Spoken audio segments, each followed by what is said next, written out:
said in a declaration published February 23, 1998, in the Arabic newspaper Al-Quds Al-Arabi, "We call on every Muslim who believes in God and hopes for reward to obey God's command to kill the Americans and plunder their possessions, wherever he finds them and whenever he can.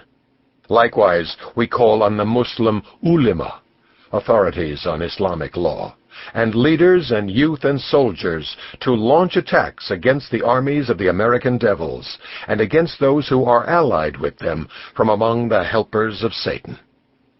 Not until September 11, 2001, did the nation wake up.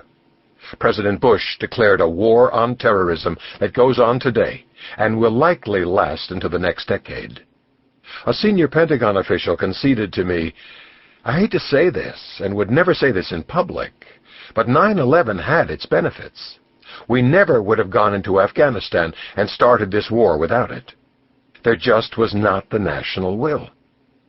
In this global war against Islamist terror, the Pentagon is not fighting a foreign country with fixed leaders and infrastructure per se, though the Taliban regime in Afghanistan and the regime of Saddam Hussein in Iraq have been struck down as accomplices to terrorism.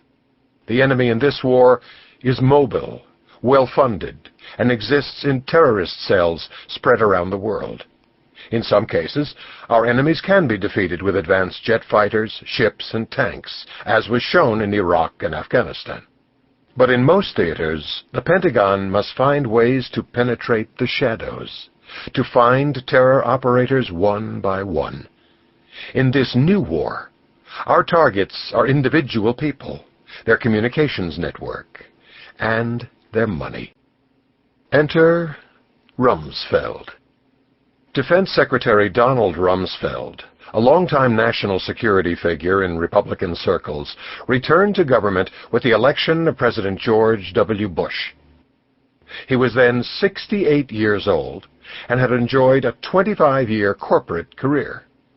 He arrived in Washington not to wage a global war, but to lead a bureaucratic reformation that would shift the armed forces from a Cold War military to a lighter, suppler organization.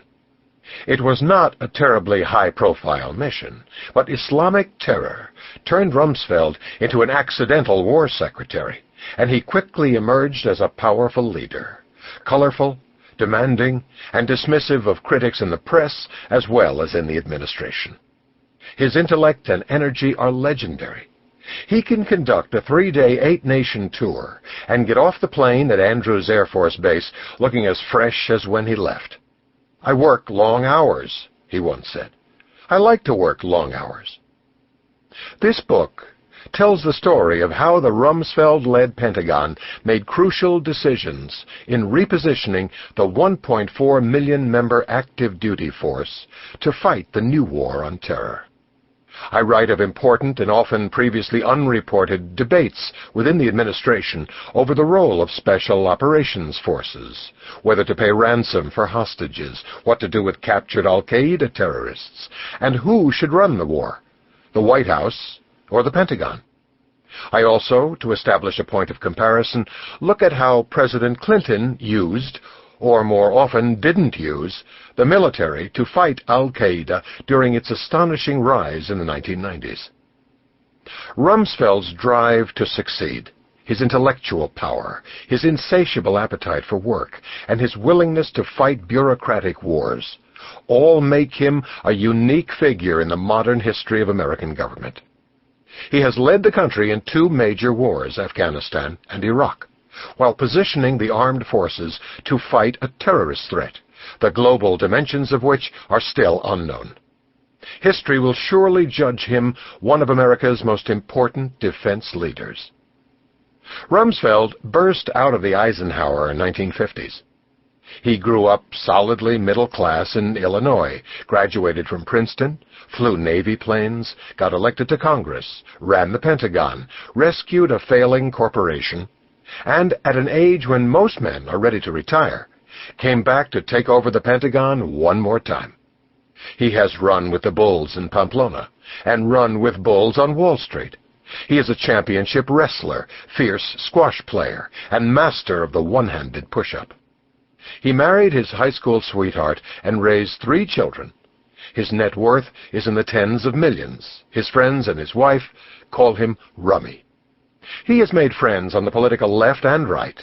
A longtime friend is CBS anchor Dan Rather, a consistent critic of Republicans and the Bush family. Rumsfeld confirmed to me in November 2003, through a spokesman, that he co-owns a ranch with Rather.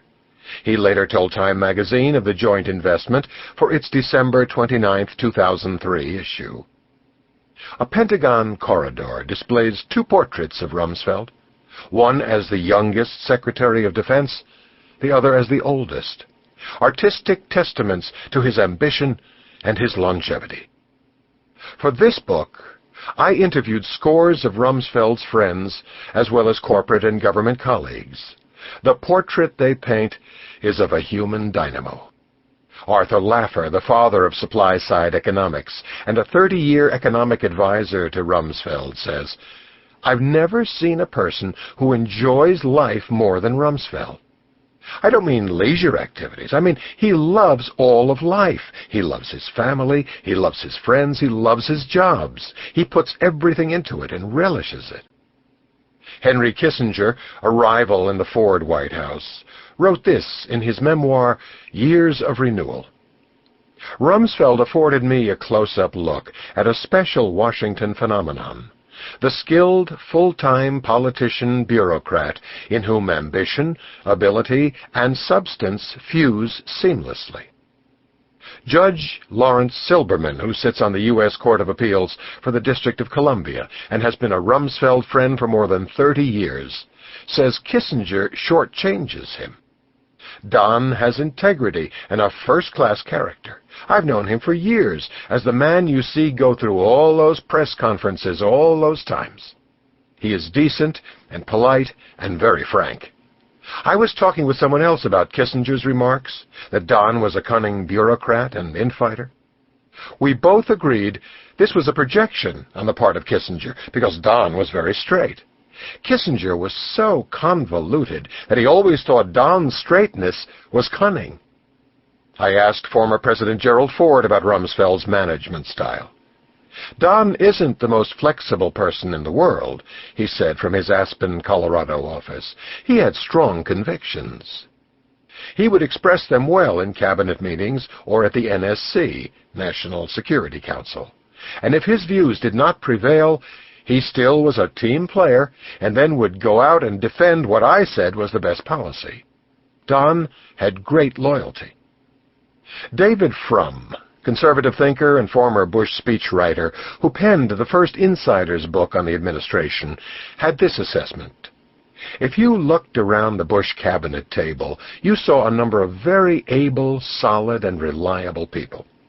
But only one, Donald Rumsfeld, whose mind could truly be said to sparkle.